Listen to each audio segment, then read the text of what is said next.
And she was pissed. Valerie quickly kneeled down and started to heal him. If you weren't so injured I would have smacked the recklessness out of you. Isaiah chuckled, then grimaced because of the pain. Good thing I am injured then, he smiled and pulled her down for a kiss. After they separated, Valerie gave him a gentle smile. We won. Yes, we did. Japan is ours. Now we just focus on defending and stabilizing our position. Let the rest of the factions fight each other. You got that right. Kurama landed near them. I thought I was going to die there for a minute. Can you warn a guy before doing something insane like that? Kurama used his powers to create a platform beneath them and floated it up in the air. I did say run, Isaiah grimaced. Kurama smirked at that. Let's go home, our troops are already retreating, and this place isn't going to last any longer. Valerie, can you patch me up faster? Isaiah's comments made tick marks appear on her forehead. You are bleeding all over the place and your soul looks like it's been through a tug of war. Why do you want to heal faster? Got somewhere to be. Of course he does. He still needs to announce the end of this whole thing. He can't do that while looking like this. Kurama pointed at Isaiah's state, causing Valerie to sigh. She also knew how important it is. I can patch you up, so let's hurry back to the HQ and get you cleaned up. Kurama clapped his hands and a teleportation circle appeared beneath them. Let's go home, the fox sage said with a big smile. Whoosh. A golden-orange light engulfed them and they were gone. Leaving behind a realm that has existed for thousands of years, as it slowly crumbled into nothingness. The few beings that survived at the edge of the realm looked with despair in their eyes. Takamagara is crumbling and the Shinto pantheon was gone. Soon this news would spread across the world, shocking each and every person. Nexus was now a real world-class power, with the territory to prove it. Mount Meru. Indra was gritting his teeth as his hand was going through a rather unstable portal. With a loud yell he pulled out his hand back, and pulled out a burning body. It was extremely blackened and so was his entire arm. Damn, that hurts, he gritted his teeth. Gah. Ha. Ha, ha, the person was barely alive, the arms and legs were burned off. You owe me, Amaterasu. Do you know how much power I used to save you? I had to precisely divinate the location you were stuck at and only managed to open a tiny portal to grab you and pull you through. Even for me, seeing a precise location in the future was extremely difficult. Indra sat down. He was exhausted. He had to find the precise location and open a portal at that exact point. A portal inside a space that was constantly being shredded by Isaiah's domain. Amaterasu couldn't even reply, she just passed out. Indra sighed. Things were not looking good for them. Nexus just had a major victory.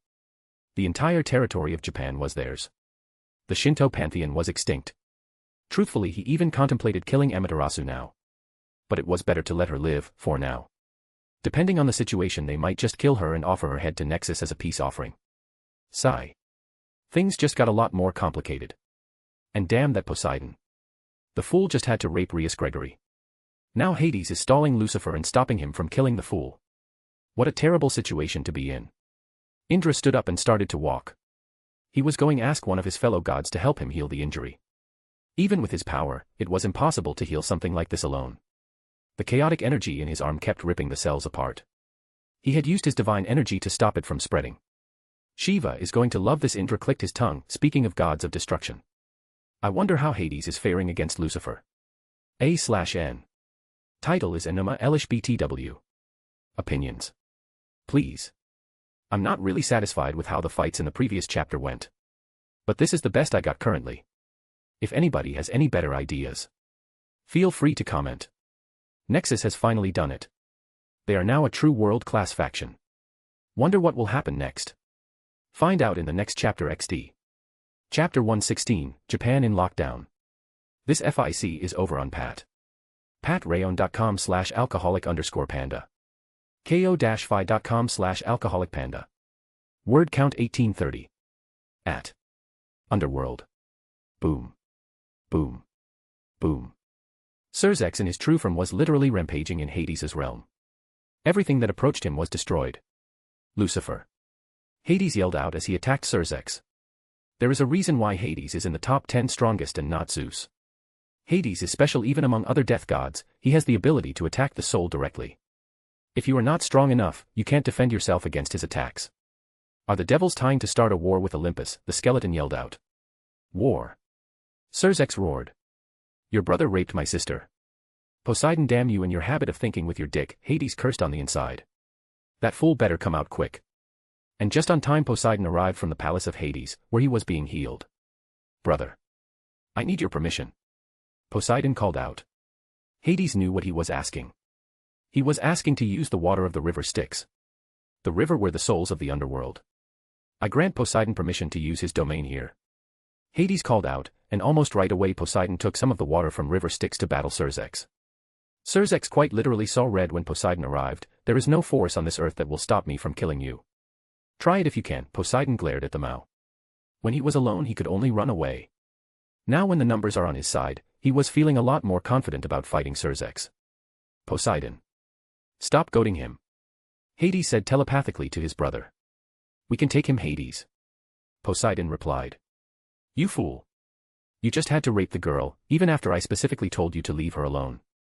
You and Zeus are a pair of pathetic rapists, who couldn't seduce a woman with all the love potions in the world. Hades yelled out angrily. Just as Poseidon was about to reply back, he had to defend himself as Cersex went straight at him, completely ignoring all of the other threats. He had one goal in his mind. To completely obliterate Poseidon from the face of the earth. And nothing was going to stand in his way. Nexus HQ.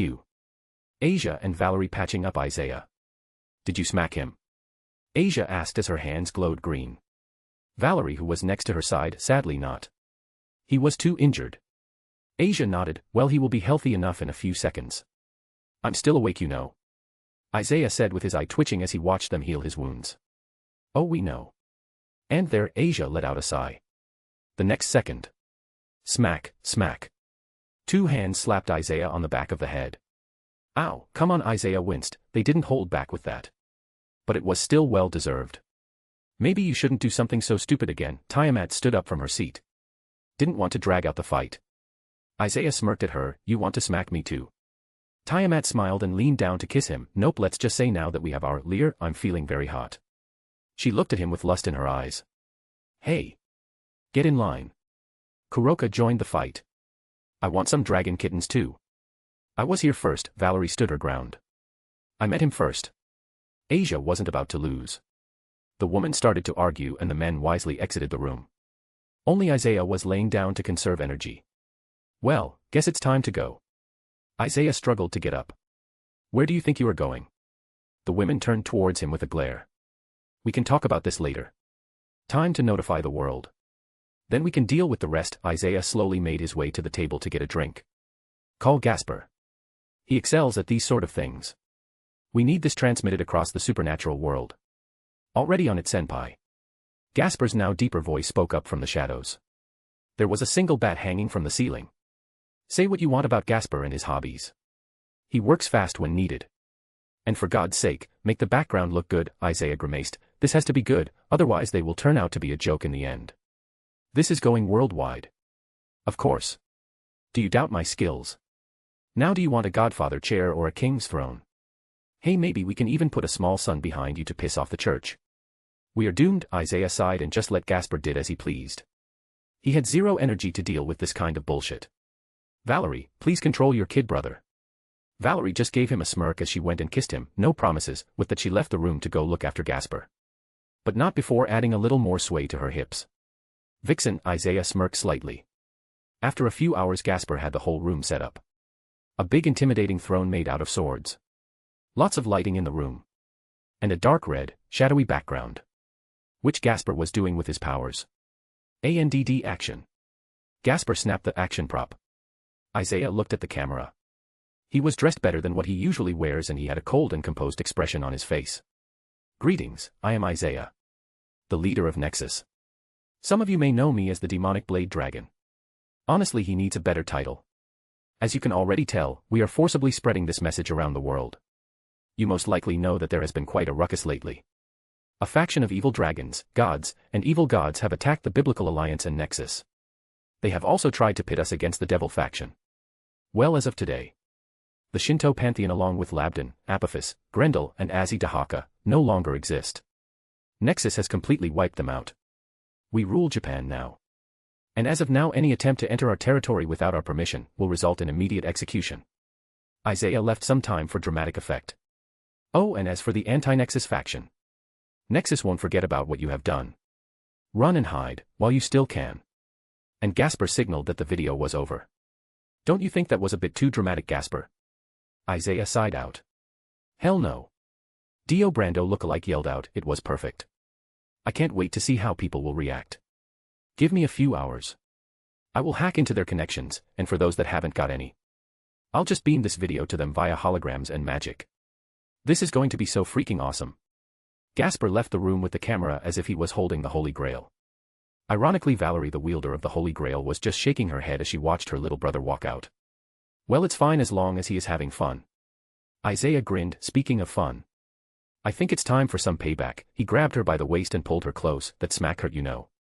Valerie gave him a seductive look. "Oh. And how are you planning on getting me back?" "I'll do the same thing you did, just in a different place and different situation." "Like?" Valerie breathed hotly into his ear. "Bed, naked, now." He grabbed her by her upper thighs and pulled her up, all while giving her a searing kiss. Valerie couldn't wait anymore and just teleported both of them into their bedroom. Valerie 1. Sister Wife's 0. Isaiah's message quite literally shook the world. The Shinto pantheon, one of the most powerful factions in the world, was taken down by a group that has existed for less than a year. Their leader, Isaiah. For someone so young, he has accomplished so much. Reached transcended class, a level that many think is almost impossible to reach, and managed to destroy a very strong faction, along with 4 evil dragons, one of which was also a transcended class. It matters not if he is remembered as a hero or a villain, but his name will go down in history as someone terrifyingly strong. Aya. Azazel facepalmed when the video finished. "There goes all of my political ties with the Shinto. Ah, so much time and energy invested into keeping those. Some materials can only be found in Japan, you know. They have great red light districts too. A pity." Penemu smacked him over the head. "Azazel, be serious for once in your life." Shemhazai chuckled, "But the situation sure is dire. The last I heard, Surzex was chasing Poseidon across the realm of the dead." Azazel grimaced. "Yeah, that will not end well, but if Nyx is involved, then so is Olympus. We are at war with them, so it's not the end of the world. But I still feel kinda bad for Rias. She got taken right beneath our noses." Penemu scoffed. "I pity the girl, but she shouldn't have even been there. She has the power of destruction. Yet she is so weak that a solid high class could defeat her alone." Azazel scratched his beard. "True, but Nexus sure has gotten strong. I think they have more than half of the Longinus in their group. Not someone anybody would like to piss off." Penemu frowned. "Do you think the devils will pay? They have no choice. If they don't, I shudder to think what Surzex will do to them." Shemhazai stood up. "But enough about them, we have our own problems to deal with. Now that Nexus has dealt the enemy a strong blow, it's time to think about counterattacking ourselves. We already have a good target. Anubis and Shed, along with Olympus. Or well, most of Olympus." Azazel just slumped in his chair. Zeus is a moron. If we go after the guilty Olympians, he will definitely protect them just so his faction doesn't get weaker than it already is. Well, what did they expect? They treat their followers and demigods like shit, always cursing them or putting them in dangerous situations. What reason do they have to pray to them?" Penemu practically spat out. "If a fallen like her, a being of sin, has such a low opinion of the Greek gods, well, that just tells you how bad they are. Whatever, first things first, we need to have an alliance meeting to discuss the changes this will make around the world. We can deal with everything else later. Tell Barakil to increase the training on our troops. They are going to need it if they want to survive the war that is about to come," Azazel said with a solemn tone. Why couldn't things ever be simple? Chapter 117, Factions Across the World. This FIC is over on patrayon.com/alcoholic_panda. ko-fi.com/alcoholicpanda. Word count 2500. If you guys aren't feeling lazy, feel free to drop the stones on HP/DxD, Raven instead of here. I'm hoping to get higher in the rankings so more people notice the FIC. At Main Hall. Asgard. Odin sighed after the transmission was over. So another pantheon falls. Such is the fate for all of us, he said in a somber tone. Rahahaha. I recognize that watermark anywhere. This was Gasper's work. He uses the same image as his profile picture when we game. Thor laughed as he pointed at the watermark on the right bottom side of the screen. It was a chibi Dio Brando. Sigh, son, how did this friend of yours get into our very advanced security system? Odin rubbed his temples. Oh, well, I may have given him access to our network the last time he was here so that we could game together. Thor smiled as he drowned the entire horn filled with mead. Freya just facepalmed while her Valkyries were looking at Thor speechlessly. I'm not even going to bother. Tell our men to reboot the entire system and upgrade the security. We are one of the most technologically advanced faction in the world. We cannot be hacked as easily as this. Odin slammed his fist on his throne. Rahaha. Allfather, relax, Gasper won't do anything to damage us. Besides, it's not like he can't hack his way into our network. He is probably the greatest hacker to have ever been born. He weakly tries to hack the Earth's complex systems in the world. He even hacked the church once. Freya just stared at his son, and how do you know all of this? Thor just laughed, I got him drunk, he may be the best hacker, but he is far too young to be able to compete with me in drinking alcohol. Just inform our people to fix this. At once, Allfather. The guard quickly raised his fist to be horizontal to his chest and bowed. Indra's palace. Indra was in a very bad mood. The Trimurti ordered Indra not to antagonize Isaiah and Nexus. The Trimurti hold the highest position in the Hindu pantheon. Brahma is the creator, Vishnu is the preserver, and Shiva is the destroyer. Most of the time the other two don't care about Indra and Shiva's problems. Especially since Indra is the one who wants to fight Shiva in the first place. If Shiva were to be defeated, then it means he is undeserving of his position as the strongest. But now Indra's action threatened their realm as a whole, so they ordered Indra to back off of Nexus. Indra does some divination and realizes that he only dies by Isaiah's hand if he himself goes against them. If he does nothing, Nexus won't do anything. He messed up the divination. He always looked for, who is stronger, Isaiah or me, and the result was his death. But once he changed to, when will Nexus attack, he got nothing. Do I really have to endure this humiliation? Can I do nothing against him? A child who hasn't even lived for 2 decades. Indra looked at the fallen form of Amaterasu, who was still in a coma. Without the backing of my faction, I would be easy pickings for them, and the anti-Nexus alliance is already falling apart. They fucked up, and now the Surzex is going to hunt down each and every one of them. Luckily I stayed out of the first attack. Apologies, Amaterasu. It seems fate is not on your side. Indra raised his hand and plunged it into her chest, destroying her heart and her core. Let's see what the new world will turn out like, if Nexus won't bother me and won't join up with Shiva. I can live with that. I wonder. Indra looked into the future. But this time not asking anything about Nexus. What will happen to my faction? Bzzz. Huh. Indra's mind blanked out. Before he started to laugh like a madman. His laughter shook the mountain. Ha ha ha ha ha. You tried to stop this, but it is already too late. Not even you the Trimurti can stop this, maybe even survive this. War is upon us. A war like no one has ever seen. Shiva, you won't survive this war, I will make sure of it. Field of Reeds, Egyptian. At the main chamber in the palace. Seth was laughing out loud like a maniac. Ha ha ha ha ha, oh it's been so long since I have felt this much faith. Indeed, Anubis smiled, the god was just a bigger and stronger version of his soldiers. His jackal head let out a menacing grin. Well done, Seth, Anubis. While it pains me to use such dirty methods, I can't argue with the results. Our pantheon is back in the spotlight, so to speak. Osiris complimented his fellow gods. Old Man Ra was happy as well. Why, I think the sun is a lot more brighter today, shows he is in a good mood. Seth chuckled as he pointed at the sun in their realm. Nephthys chuckled, I honestly thought I would never see the day where the Ra was happy. Truthfully, I doubted you two would succeed, especially against such long odds. But you pulled it off. Geb conjured a hat and tipped the 2 gods, who chuckled at the gesture. Well, here is to the successful first step of brining back our pantheon. Horus raised his glass. Cheers. Cheers. Olympus. Zeus was quite literally fuming. Lighting was coursing through his body. That message was not only sent to Olympus, but to every facility they own, including their own camp Half-Blood. Which they tried very hard to keep under their control and not let any other faction influence them. The camp is their last line of defense. The humans don't pray to them anymore. They practically get their faith only from their children. How dare they send that message here? Zeus bellowed, shaking the realm. Yeah, delivering messages is my job, I should sue them, this is so humiliating. Hermes crossed his arms. Hermes, this is a serious matter. Athena frowned at Hermes. Nyx and Erebus have attacked the Biblical Alliance, along with Poseidon, while Hades sent his Grim Reapers after Nexus. If Nexus is serious about getting revenge, they will come after us, Hera said in a somber tone. I don't see what's the problem. I'm loving this. Ares laughed out loud. Every second he could feel power coursing through his veins. As he is now, he is as strong as Poseidon, and just a bit weaker than Zeus. Of course you are, Apollo sighed, my divinations all say one thing. A great war is coming, a war that will result in the death of half of the supernatural world. Not even we with powers to peer into the future can tell what's going to happen anymore. Who will win or lose, who will survive or die? Nothing is certain anymore. The age of chaos is upon us. Artemis glared at Ares. She despises him, he was scum just like all the other men, he is a true creature of war, but now he is a lot more powerful than her. I hope this war never ends. Ares was ecstatic. Ares has never been hotter. Aphrodite bit her lip when she saw the power rolling off of her lover. Piece of shit, Hephaestus sneered on the inside. He hated both Ares and Aphrodite. She was his wife, yet she always cheated on him. Even if it was a forced marriage on both sides.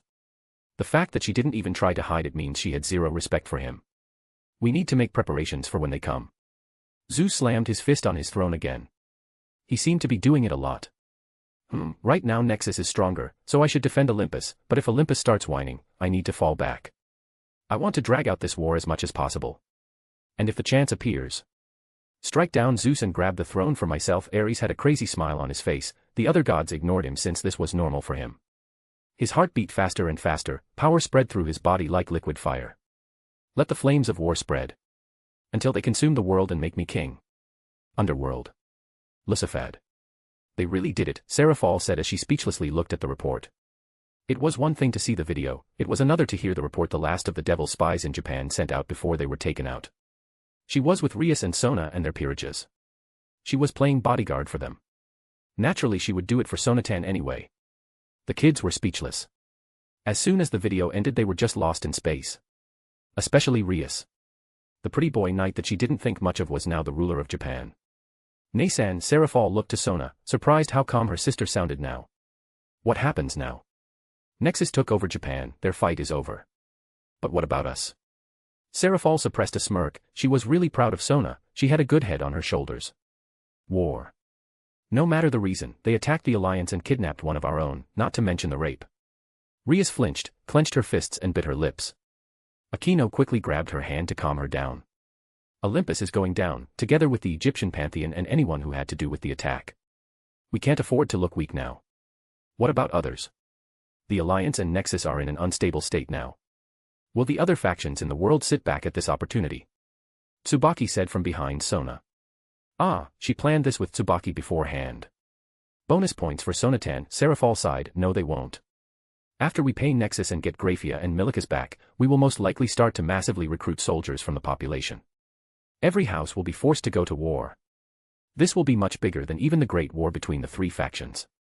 The actions we have made by making this alliance and Isaiah making Nexus has resulted in the situation we find ourselves now. The alliance is weakened and Nexus has a huge territory that isn't properly defended yet.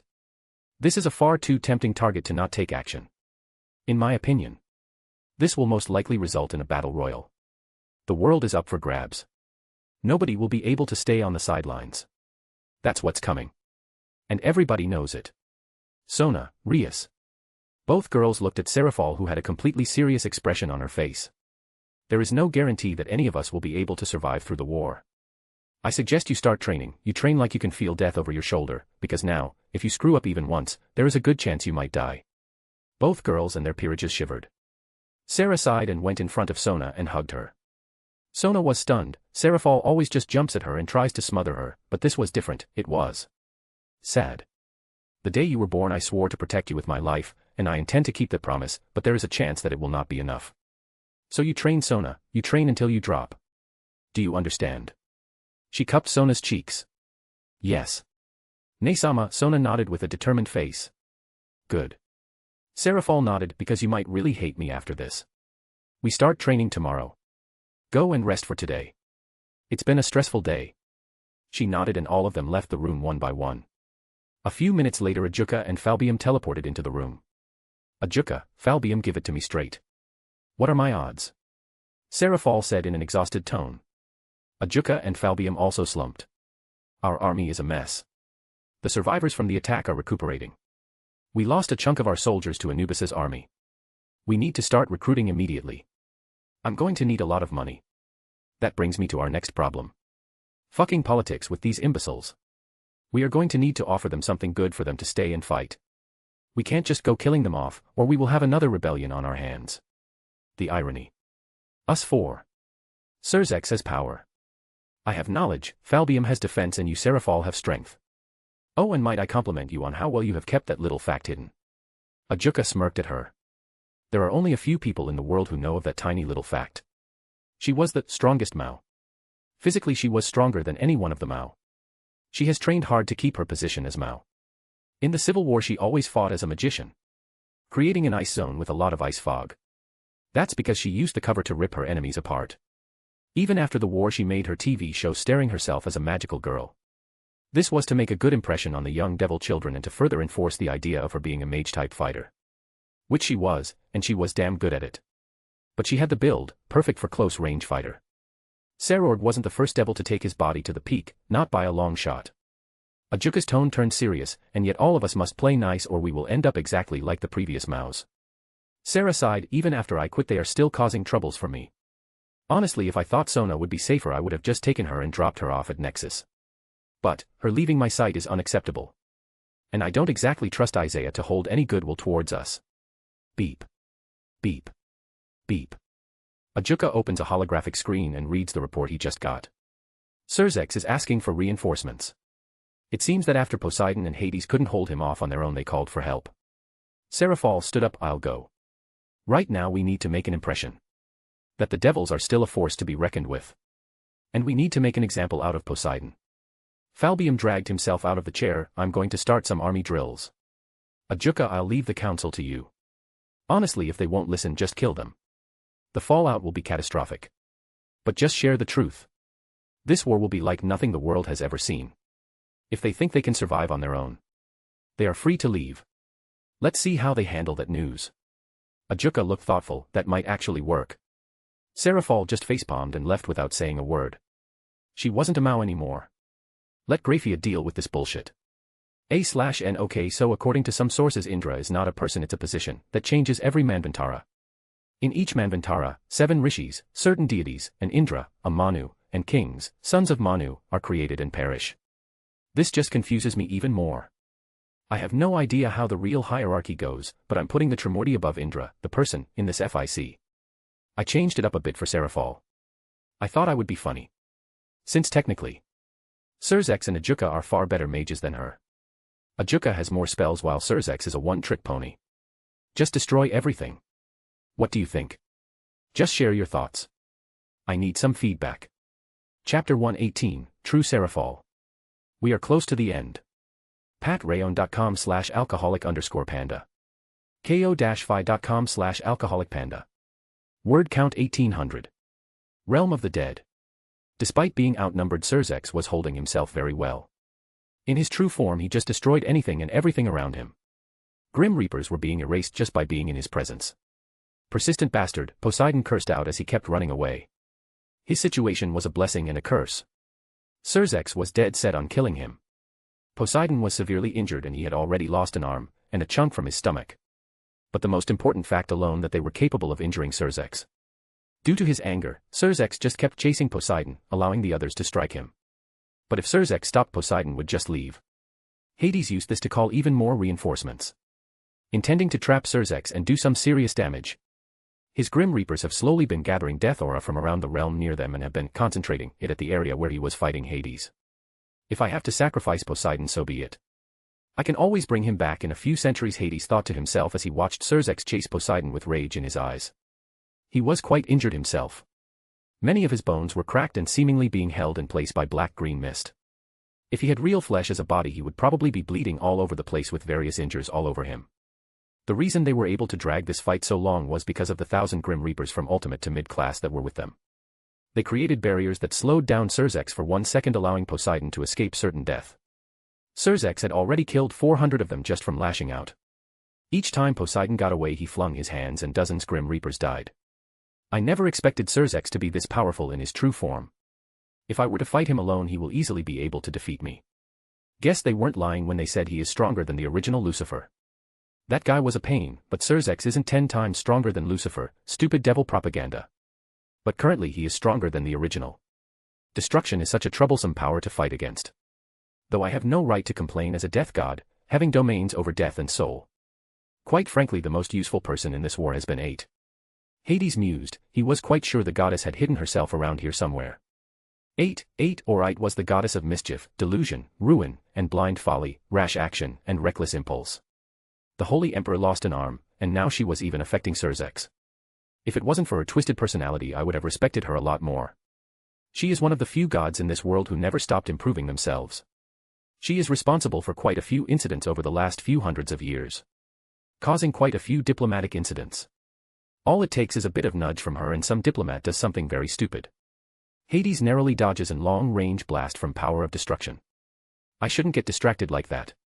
Even when he is rash and reckless, he is still the strongest devil. He should have realized his situation by now, but he is still chasing after Poseidon. Him indulging in his disgusting habits and raping his sister might have been the right call. Otherwise, how else would we be able to surround and attack Lucifer like this? This is an opportunity to finally deal a fatal strike to the devil faction. How much longer? Hades spoke to his servants telepathically. We are bringing it to you as fast as we can, Lord Hades. You yourself know how unstable Samuel's poison is, the servant spoke up. A group of Grim Reapers were delivering a single bottle to Hades. A single bottle that they kept under constant barriers. Well, get it here, Hades ordered as he unleashed another concentrated death ray at Cerzex, who simply destroyed it without looking. Cerzex glanced at Hades before continuing his chase. Annoying bastard, he cursed in his mind again. After I kill Poseidon, he is next. This chase carried on for a little while longer before Hades received an urgent message. Sir. We can't stop her. She is killing our men and breaking past each barrier. The transition stopped. An intruder. Damn it, I can't go and stop whoever she is. I need all of my Grim Reapers here. Without Pluto, who was as strong as Azazel, and Thanatos, who was stronger than most gods, the fight would be more risky. He would have to take even more damage. Pluto was firmly in his faction. Thanatos is the leader of the militant faction and he refuses to listen to Hades' orders. He is the oldest and most powerful Grim Reaper. But Cerzex was attacking the Netherworld, so he was forced to fight him, otherwise he would have left Hades to die. Coincidentally, he is the reason Hades is so injured, letting some attacks slip past him to hit Hades. Orcus is the leader of the moderate faction that believe they should have better relationship with other factions in order for the Netherworld to become more stable. Rhea. Suddenly Cerzex rushed at Poseidon at an even faster speed. His wings were leaving a dark red trail in the air, making him look more like a comet than a person. See God's shield. Poseidon roared out and used all the water he got from the river Styx to form a water shield in front of him. The shield was very big, 3 meters wide and tall, with being 2 meters deep. It was filled with his divine energy and the special properties of the river Styx. Cerzex gritted his teeth as the water fought his destruction. The different energies in the water was making it difficult to destroy it. But he dug deeper into his reserves. Hakai. Destruction energy ripped through the center of the shield. Nu. Poseidon yelled out as the attack burst through the shield and engulfed him. It immediately targeted his legs and moved upwards. De. Cerzex roared out, as he pushed even farther. Poseidon was getting disintegrated, he couldn't run away. Damn you, Lucifer. I will return. And I will make you pay. Your sister, your wife, and your mother pay. They will be my slaves for eternity. Poseidon bellowed, his last words echoing through the surroundings. Now. Hades yelled out. Cerzex just unleashed a big attack, he was horrible right now. Hades and his Grim Reapers were ready to send out a dozen or so attacks, but froze as a chill engulfed the area. You sure did a number on our leader, a cold voice echoed, causing everybody to turn to the source. Hades glanced behind him. Seraphal Citri. Tap. CRZZ, tap. CRZZ, tap. CRZZ. Seraphal was taking slow but steady steps. With each step, the ground beneath her froze and spread. Everything within 50 meters of her was freezing. What is with that form? Hades frowned. This was not how she usually looked. Seraphal was wearing white and light blue dress. That looked like it was made from ice and snow. The dress was long that ended at her ankles. She was also wearing heels that looked like were made from the darkest ice possible. She has a small ice flower formation at the center of her chest, and a half crown of ice which extends around the back of her head. But the biggest change was her hair and eyes. Her hair turned to an almost translucent whitish with a bit of violet in it, while her deep purple eyes turned to very light purple that shined like gems. She looked like an ice queen, looking down at them. This is my true form. Seraphal replies calmly. Seraphal, Cerzex approached slowly her while watching the enemies. Hades immediately noticed something strange. He felt not life from her. You are dead. Seraphal nodded ever so slightly, very sharp. Indeed, in this form my body is so cold that it stops everything. Even my own life. But it also stops everything else. She calmly raised her hand at Pluto, who was approaching her with his scythe. WHOOOSHHHHHHHHHH. A white gust spread from her, ice spread out below it at high speeds. In a matter of seconds, everything around them froze. Pluto was frozen solid, a mid to high ultimate class killed in an instant. To Hades' surprise, the river Styx froze as well. That's impossible, the river itself was created by all the souls swimming through it since it began. The souls would leave traces of themselves in the river. It was more accurate to say that it was soul water. She can freeze the soul itself. Shall I take this as the Alliance's declaration of war against Olympus? Hades asked in a calm tone, like there weren't two Satans in their true forms in front of him. Seraphol just smirked. Your brother raped Rias Gremory and your little Cupid gave an arrow to our enemies. An arrow that caused Archangel Gabriel to fall. What do you think? This is not over, Cersex said to the death god. Hades merely smiled. See you on the battlefield then. He knew it was pointless to keep them here. Poseidon was dead, meaning Lucifer won't be distracted anymore. Seraphol stopped. Which one? Hades actually chuckled, understanding her meaning, Alliance versus Olympus or the great war that is coming. Whichever comes first. Seraphol frowned and snapped her fingers. A teleportation circle appeared beneath her and Cersex taking them home. Hades just sighed as he used his divine energy to repair his clothes. My lord, what now? Pluton, the strongest Grim Reaper, asked his lord. Now, you will call some of our men to fix up this area while I go and see my wife. Along with a few bottles of my best wine. Today has been quite entertaining. No reason not to continue my good mood. But my lord. Your brother died, Pluton said in a confused voice. Exactly, Hades chuckled as he disappeared in a black fog. A/N. Seraphol. True form. Looks like ReKiba Bankai but with a dress instead of a kimono. If you are willing to drop a like, put it in Raven. That FIC needs it more XD. Chapter 119, Celebration. Go check out my other fics if you are interested. patrayon.com/alcoholic_panda. ko-fi.com/alcoholicpanda. Word count 2150. After the war there were many things to do. Nexus put Japan in lockdown. The defenses needed to be increased, resources distributed. Set up new facilities. Creating a whole new ward scheme on top of the existing one that was used by the Shinto. Dealing with the captured prisoners and the ones who surrendered. Make a way to harness the faith of the people still praying to the Shinto gods and use it for themselves. But did Nexus do any of those things? No, they decided to throw a giant 3-day festival. To reward the Sodders for producing good results in the war and to honor the dead. Isaiah and a few of the leaders took it upon themselves to personally hold the security of the whole island for the next few days by using clones. While the soldiers celebrate the complete victory of Nexus and mourn their fallen comrades. Brothers, sisters. A toast to our fallen friends. May they rest in peace knowing that they have built a better world for us. Their sacrifice guaranteed that outcasts from any race are all going to have a better life here. Kenpai. Kenpai, X. The yokai soldiers raised their drinks and shot the whole thing. They were crying and laughing at the same time. Most of the soldiers in Nexus's army were yokai. With other species coming in later. On another table were the devils. Drinking happily, they survived and now Nexus has some major territory. The entire land of Japan. They ran away from the devil faction with practically nothing. Now they are going to get a small house with some farmland and their families are going to have a better life. No more working on farms or being in peerages as servants and sex slaves. They were free to make their decisions, and joining Nexus was the best decision they made. On a table a bit further away. Fallen and Angel sitting at the same table and drinking in peace. Who would have thought that we would all sit around one table and share a meal, one of the fallen soldiers said in a melancholy tone. Indeed, the angel next to him nodded. Their species have waged war upon each other for centuries. Yet now that they were with Nexus, in a strange way, they found peace. Nexus was like this magical place where people go for a new beginning. And all of them were willing to be obedient and follow the rules. How are your brethren finding this place? Another fallen soldier asked the angels. We are settling in, despite my doubts, the angel said gently. We joined Nexus because we believed we could share Father's dream, create a peaceful world. I believe we made the right decision. Lord Isaiah might truly bring salvation to this world. The angels and fallen chuckled. It was a running gag amongst them. Isaiah means salvation of God. The demonic blade dragon. A being of destruction and death, laying waste to anything in his path. Yet he is the one who brings peace wherever he goes. Nexus went to the underworld and carved out a piece of territory for themselves.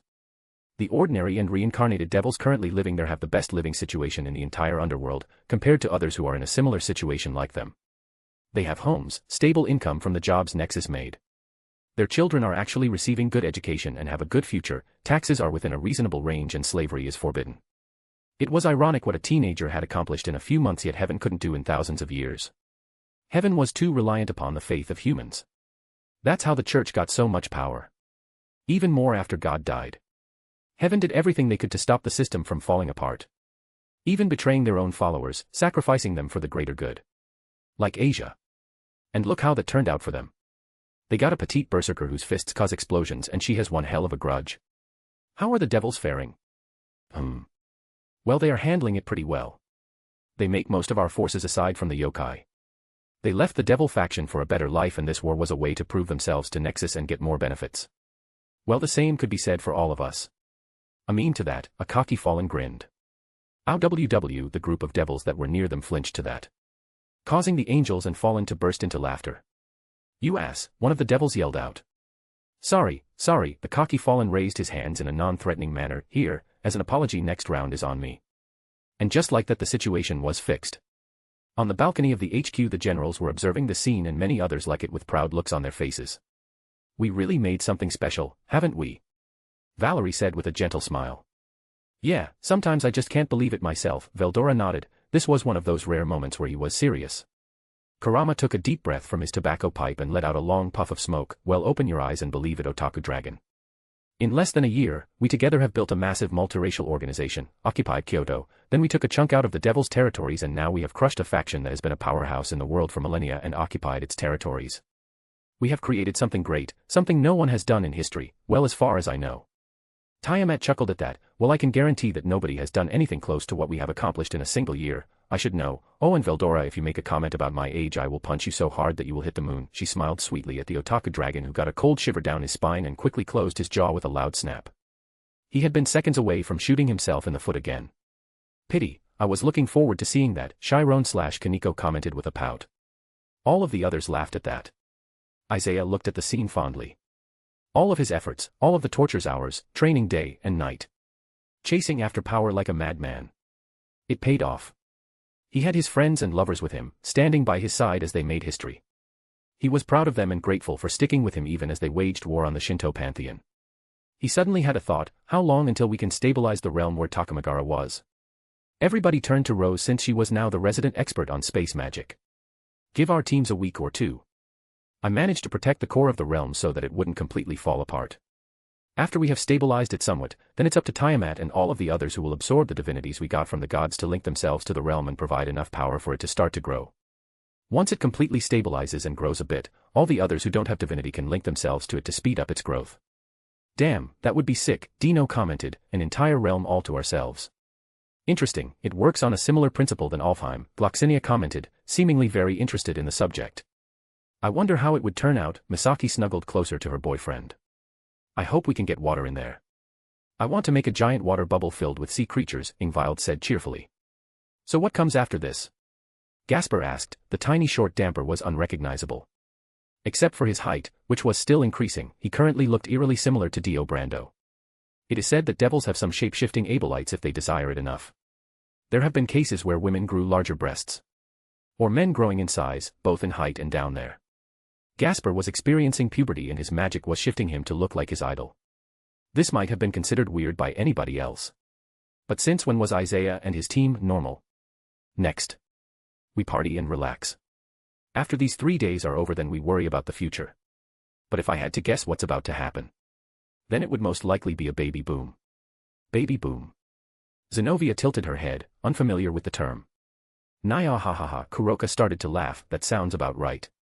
We just had a big war, a lot of people are happy and relived their loved ones survived. This is the perfect time to start a family. Oh, I plan to, Asia said in a husky voice, her emerald eyes looking right into Isaiah's eyes as he smirked. She is not the only one, Tiamat linked arms with Isaiah. Nya.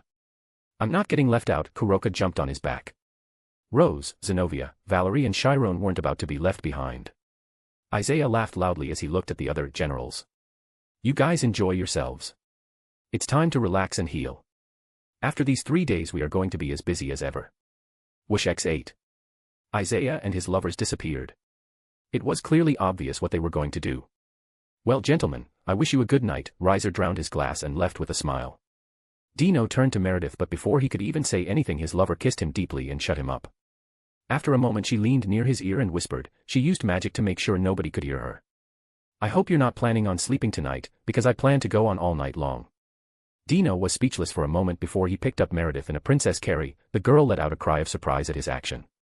See you later guys, Dino said before he quickly walked out of the room with an embarrassed Meredith in his arms. Well you guys do, whatever you normally do. Ingvild stood up and changed into a more casual outfit. I'm going to go out and have some fun. Maybe sing a bit at the main plaza. We are also going, bye. Misaki grabbed Gloxinia and practically dashed out of the room. Gloxinia was wide-eyed as he was dangling behind her, fluttering like a flag. He was used to flying, but not like this. He chuckled at the strange thought. Whatever, we should also have some fun tonight. He spread his wings and he picked up Misaki and flew into the night sky. Gasper and Veldora looked at each other. Whoever doesn't get laid tonight will have to obey one command from the winner, Veldora suggested. Deal, but we use Isaiah's transformation sword. It would be too easy if we were to rely on our position and fame. Gasper raised his hand and Veldora quickly shook it. Deal. Both of them rushed out of the room and went into the city. Kurama was left alone. He chuckled at their childish behavior. Heh, I feel like the parent that just watched all of his children grow up. Kurama raised his hand and summoned a big jug of sake from his pocket space. This was a very expensive and rare sake that he had been saving for a special occasion. The jug might look normal, but the space inside it was expanded. The fox sage took a step and disappeared, appearing on the roof. He laid down on the tiles and relaxed. Like a guardian deity he stood on the highest point and watched over his subjects. The full moon shone brightly, illuminating the night, his outline clearly visible on the moon as his hair danced in the wind. Many people noticed him and prayed in their hearts. Their faith went directly into the divine core in his soul, the core that he got from the fox god Inari. With each prayer he felt his divine energy increase and in turn increase his strength. The power he got from each prayer was minuscule. But over time that would stack up. Kurama used senjutsu to connect to nature. All around him, he felt all of the emotions of his people. Joy, sadness, grief. Everybody was feeling different things, but they had one thing in common. Hope. Resolution. Hope for the future. Hope for a better life. And the resolve to protect it. He opened his eyes as he raised his jug slightly in the air. His eyes shining in a golden hue, his face serene and happy. To a new age. The age of Nexus. The end. Or is it? And there is one more chapter. Chapter 120. Two Dragon Gods. What did you think of the chapter? Was it good, bad? Meh. Was it a bad choice to let Kurama end it? I thought it was appropriate as he is literally the most serious one in the group. Chapter 120, Two Dragon Gods. Far away in a distant realm. Beyond the dimensional gap.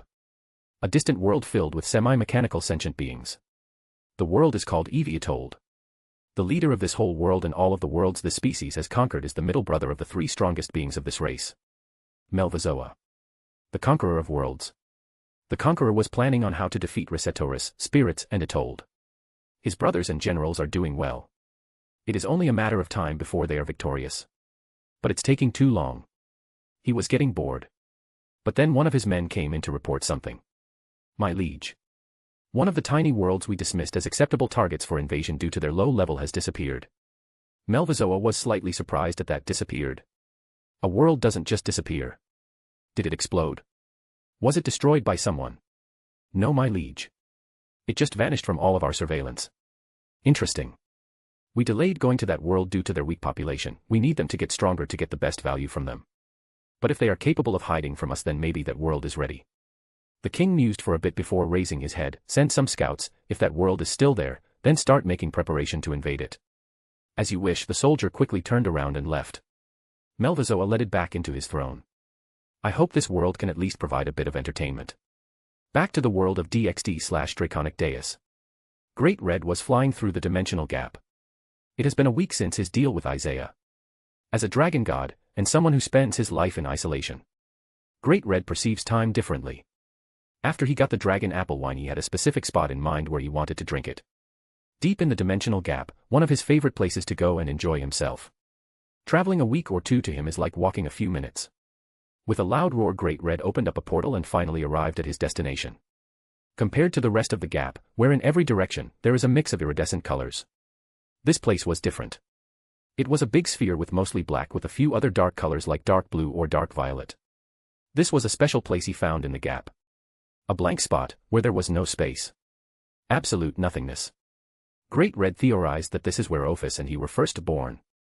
Great Red turned into his human form and used his powers to twist the space around him, to form a platform for him to sit down and lie on. He sent a tiny bit of his power into the sphere and caused it to create an multicolor explosion. But since the space was pure nothingness, the explosion was in slow motion, twisting and turning, slowly ceasing to exist. It created a peculiar and beautiful sight. He created a glass and poured himself some wine. Ah. It's been so long. Great Red slowly sipped wine from his glass, fully enjoying himself in the moment. Nothing could ruin this for him. Baka Red. Where did you get that? Almost nothing. Great Red sighed. What do you want, Ouroboros? I was looking for you to tell you to leave my home. But then I saw you drinking that. What is it? It's very rare apple dragon wine. Isaiah gave it to me, GR said smugly. Ophis tilted her head. Who? GR was speechless and resisted the urge to facepalm, but this creature in front of him wouldn't understand what facepalming even is, the sword devil. Ophis' eyes widened just a tiny bit, realizing who he was talking about. I see, you are drinking apple juice, and why did he give it to you instead of me? We made a deal. I help him out and he gives me a super rare premium dragon wine. And this is not apple juice and is not for children. Great Red hoped that if he talked this way Ophis would understand him. Ophis just stared at him blankly. He didn't know it, but Ophis had indeed understood him. She has eaten rare or premium cookies that she got from Isaiah. Rare or premium meant better tasting treats. And now there was a treat in front of her that she hasn't tasted yet. Ophis suddenly frowned, surprising Great Red that she was actually capable of it. Baka Red, let's make a deal. I will give you some of my premium cookies in exchange for a glass of premium apple juice. Some of my premium cookies, not all. Great Red jaw dropped, he couldn't help it and he facepalmed. I hate that devil dragon. What has he been teaching her? She was less annoying the way she was before. No, it is not of equal value, GR tried to explain. Ophis frowned even further. I will also give you premium pudding. Just leave, Great Red sighed. Oh, how the tables have turned. I'm actually telling her to get lost. But suddenly the dragon of dragons jumped up and his head turned into a specific point. He waved his hand and a portal opened up. Through the portal he could see what was happening. Some mechanical beings just passed through the barrier that was hiding their world from all of the others.